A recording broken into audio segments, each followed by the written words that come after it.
आज की कहानी सरहद पार पाकिस्तान से है। आज की कहानी सुनने के बाद आपको यकीन नहीं होगा कि ऐसा भी कभी हो सकता है। यह कहानी आपको बेचैन कर देगी और सोचने पर मजबूर कर देगी कि क्या वाकई में एक इंसान इस हद तक गिर सकता है अपनी ख्वाहिशों को पूरा करने के लिए। मगर बड़े अफसोस की बात है कि यह सच है और इस बात ने पूरी इंसानियत को शर्मसार करके रख दिया। तो चलिए शुरू करते हैं आज का यह एपिसोड। पाकिस्तान कराची में एक जगह है लिखताबाद। 31 अक्टूबर 2011 को शाम के वक्त अंधेरा हो चुका था और कब्रिस्तान में काम करने वाले लोग वहीं बाहर एक जगह बैठकर कुछ बातचीत कर रहे थे। अचानक से एक आदमी जो कि वहीं काम करता था चीखता हुआ बदहवास कब्रिस्तान के अंदर से भागता हुआ उनके पास पहुंचता है। उसका पूरा शरीर कांप रहा था और वह इतना डरा हुआ था कि उससे कुछ बोला भी नहीं जा रहा था। बस वह बार बार कब्रिस्तान की तरफ इशारा कर रहा था। तो उन्हें लगा कि शायद कब्रिस्तान के अंदर कुछ गड़बड़ है। उस आदमी की ऐसी हालत देखकर उन लोगों की भी हवा खराब होने लगती है, क्योंकि एक तो कब्रिस्तान, ऊपर से रात का वक्त। मगर वह सब लोग इकट्ठा होकर अंदर जाने का फैसला करते हैं और उस आदमी को भी अपने साथ अंदर ले जाते हैं। फिर वह डरते डरते किसी तरह उस आदमी के इशारों पर उस जगह पहुंच जाते हैं और वहां पहुंचने के बाद उन लोगों के भी होश उड़ जाते हैं। वह देखते हैं कि एक कब्र का एक तरफ का हिस्सा खुला हुआ, लाश के ऊपर जो पत्थर का स्लैब था वह हटा हुआ है। उन्हें कुछ समझ नहीं आता। फिर वो उस आदमी से पूछते हैं कि आखिर हुआ क्या है। फिर जब वह पूरी कहानी सुनाता है तो लोगों को इतना गुस्सा आता है कि वह उस शख्स को वहीं मार देते। लेकिन फिर वहां किसी तरह पुलिस बुलाई जाती है और पुलिस उसे अरेस्ट करके अपने साथ ले जाती है। और उसके बाद जब पुलिस स्टेशन में उससे पूछताछ की जाती है तब वह पूरी कहानी शुरू से सुनाता है। दरअसल उस शख्स का नाम था मोहम्मद रियाज। वह पाकिस्तान के पंजाब प्रांत की एक जगह सरगोधा का रहने वाला था। सरगोधा से कुछ साल पहले वह रोजी रोटी की तलाश में कराची पहुंचता है। उसके बाद वह इधर उधर घूमता है नौकरी की तलाश में।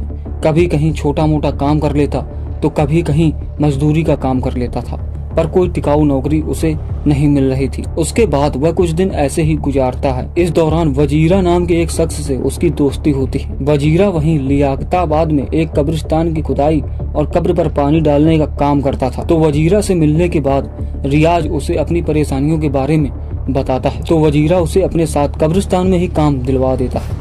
फिर रियाज उसी कब्रिस्तान में एक जगह टिक कर नौकरी करने लगता है। उसके बाद जैसे जैसे वक्त बीतता है धीरे धीरे उन दोनों में दोस्ती गहरी होने लगती है। फिर रियाज ने अपने बयान में बताया कि उसने कुछ दिनों बाद कुछ अजीब सी चीजें देखी। उसने बताया शाम के वक्त जब भी कोई ताजी लाश उस कब्रिस्तान में दफनाई जाती थी तो उसके बाद वजीरा उस कब्र का एक तरफ का हिस्सा खोलता था और उसके अंदर जाता था और थोड़ी देर बाद वापस बाहर आकर उस कब्र को वैसे ही बंद कर देता था जैसे वो पहले थी। पहले तो वह कुछ दिनों तक उसे ऐसा करते हुए देखता रहा, पर एक दिन उसने उससे पूछा कि तुम ये क्या करते हो कब्र को खोद कर। और क्योंकि अब दोनों की दोस्ती काफी गहरी हो गई थी तो वजीरा ने भी उसे पूरी कहानी बयां की और फिर उसने उसे भी अपने साथ उस काम में शामिल कर लिया और फिर दोनों मिलकर वह काम करने लगे। उसके बाद अब दोनों की नजर असर के वक्त जो नमाज होती है यानी कि शाम के वक्त, दरअसल इस्लाम में 5 वक्त की नमाज पढ़ी जाती है और जो असर की नमाज होती है वो शाम को लगभग 4 से 5 बजे के वक्त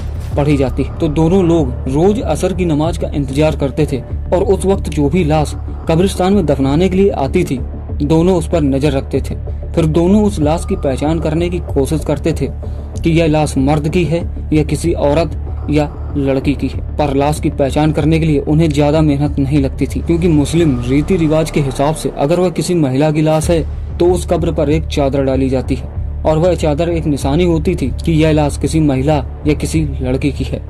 उस चादर को देखकर दोनों समझ जाते थे कि यह लाश किसी औरत या किसी लड़की की, और उससे भी ज्यादा ये इस बात का ख्याल रखते थे कि उस लाश को असर के वक्त यानी शाम को 4 या 6 बजे के बीच दफनाया गया हो। सुबह या दोपहर में दफनाए गए मुर्दों पर ये बिल्कुल ध्यान भी नहीं देते थे। तो लाश को जब वहाँ लाया जाता था उसके बाद उसे कब्र में दफनाते थे, जिसमें 2 से 3 घंटे का वक्त लगता है और फिर सब लोग धीरे धीरे करके अपने घर चले जाते थे। फिर ये दोनों अपना काम शुरू करते थे। उनमें से एक उस कब्र के पास जाता और उस कब्र के पैर वाले हिस्से की तरफ से उसे खोदना चालू करता और बस इतना खोदता कि उसमें एक आदमी घुस सके। उसके बाद उस कब्र पर पत्थर के स्लैब रखे होते थे ताकि मुर्दे के ऊपर वो मिट्टी ना गिरे जो ऊपर से डाली जाती है। तो उनमें से वह एक पत्थर के स्लैब को हटाता और उस कब्र के अंदर चला जाता। फिर उस औरत या लड़की के साथ, अब इसे क्या कहा जाए, जबरदस्ती या बलात्कार, क्योंकि जबरदस्ती तो उसके साथ होती है जो इसका विरोध करे, पर वह तो पहले से ही एक लाश थी जिसको कुछ पता ही नहीं कि उसके साथ क्या हो रहा है। तो मतलब कि वह उस लाश के जरिए अपनी हवस को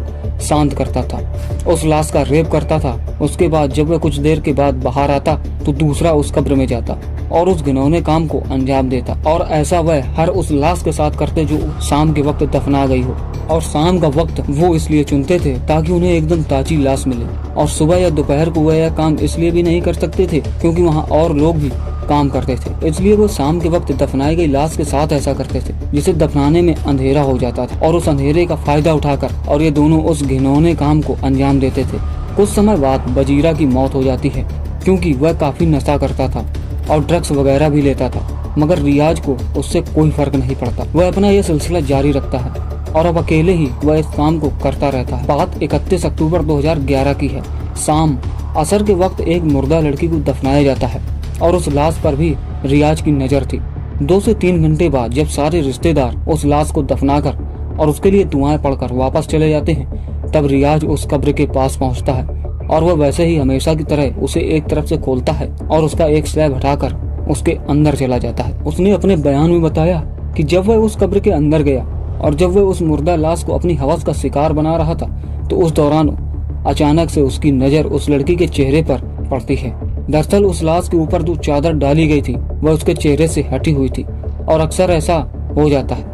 लाश को कब्र में डालते वक्त कभी कभी कहीं से कपड़ा हट जाता है क्योंकि उस कपड़े को ज्यादा टाइट करके नहीं बांधा जाता ताकि उस लाश को तकलीफ ना हो। तो जब रियाज की नजर उसके चेहरे पर पड़ती है तो उसे पहले उसके दांत दिखाई देते हैं और फिर उसके बाद उसकी नजर उस लड़की की आंखों पर जाती है। उसकी आंखें चमक रही थी और एक तेज रोशनी उसकी आंखों से निकल रही थी। ऐसा उसने खुद अपने बयान में साफ साफ बताया है। जैसे ही वह यह देखता है उसकी हवा खराब हो जाती है और उसे लगता है कि शायद ये लड़की जिंदा हो गई है या भूत बन गई है और अब वह बचने वाला नहीं है। वो इतना डर जाता है कि न आओ देखता है न ताओ और वहाँ से बदहवास चीखता हुआ भागता है और उन बाकी लोगों के पास पहुंचकर अपनी कहानी सुनाता है। उसके बाद उसे पुलिस के हवाले किया जाता है। उन बाकी कर्मचारियों के पास पहले भी कब्र से छेड़छाड़ की शिकायतें आती थी क्योंकि लाश को दफनाने के बाद उसके रिश्तेदार अगले कई दिनों तक उस कब्र पर आते थे और उस मरे हुए शख्स की शांति के लिए दुआएं पढ़ते थे। और जब उन्हें कब्र की मिट्टी को देखकर शक होता था कि जैसा हम इसे कल छोड़ कर गए थे यह उसमें से अलग है, तो वह उस कब्रिस्तान के मुलाजिमों से उसकी शिकायत करते थे। पर उन्हें लगता था कि शायद किसी जानवर ने ऐसा किया होगा। पर जब रियाज उनके पास आया और उसने सारी कहानी बताई तब उन्हें सारा माजरा समझ आया। उसने अपने बयान में कबूल किया कि उसने 48 महिलाओं के साथ कब्र में उतरकर बलात्कार किया और उसने यह पिछले 1.5 से 2 सालों के अंदर किया। जब यह खबर मीडिया द्वारा पब्लिक में आती है तो पूरे पाकिस्तान में आग की तरह फैलती है और पूरे पाकिस्तान में कोहराम मच जाता है और सभी चाहते थे कि उस गुनाहगार को मौत की सजा मिले। फिर पुलिस अपने साथ उसे कब्रिस्तान में भी ले गई और वो सब लोग भी वहाँ पहुँचे जिन्होंने पिछले 1.5 से 2 सालों में कोई महिला लाश को वहाँ दफनाया था। और फिर उसकी निशानदेही पर उन कब्रों की पहचान की गई जिसके साथ उसने एक घिनौना काम किया था। हर वो इंसान अपने कलेजे पर पत्थर रख कर बैठा था कि कहीं वह उस कब्र की तरफ इशारा न कर दे जिसमें उनके अपने दफनाए गए। और सोचिए जब वह उन कब्रों की पहचान करता होगा तो उन लोगों पर क्या बीती होगी जब उन्हें पता चलता होगा कि इसमें उनका कोई अपना दफन। इसके बाद जब यह मामला कोर्ट में पहुंचा तो हर 48 मामलों की सुनवाई अलग अलग करने का फैसला किया गया, जिनमें से 8 से 10 मामलों में रियाज को फांसी की सजा हो चुकी है। इंसान जीते जी बहुत सारे दुख दर्द और गम सहता है, पर मरने के बाद भी उसे चैन न मिले तो इंसान जाए तो कहाँ जाए। कहते हैं मरने के बाद इंसान का इस दुनिया से कोई नाता नहीं रहता, पर इस दुनिया के कुछ लोग उसे मरने के बाद भी चैन से नहीं रहने देते। पर पता है हैरानी की बात क्या है? हैरानी की बात यह है कि रियाज आज भी जिंदा है और आज भी पाकिस्तान की जेल में सड़ रहा है। आज भी हर एक पाकिस्तानी रियाज की फांसी का इंतजार कर रहा है क्योंकि बाकी के मामले अभी भी कोर्ट में हैं और उनका फैसला आना बाकी है। पर उम्मीद यह है कि उसे जल्द ही फांसी होगी। तो दोस्तों यह थी आज की कहानी। आपकी इस पर क्या राय है? अपनी राय कमेंट बॉक्स में जरूर दें। वीडियो पसंद आए तो वीडियो को लाइक और ऐसे ही वीडियोस देखने के लिए हमारे चैनल क्राइम नेक्स्ट को सब्सक्राइब कर लें। साथ में बेल आइकन को भी जरूर प्रेस कर लें। मिलेंगे नेक्स्ट वीडियो में, तब तक के लिए आप सबका धन्यवाद।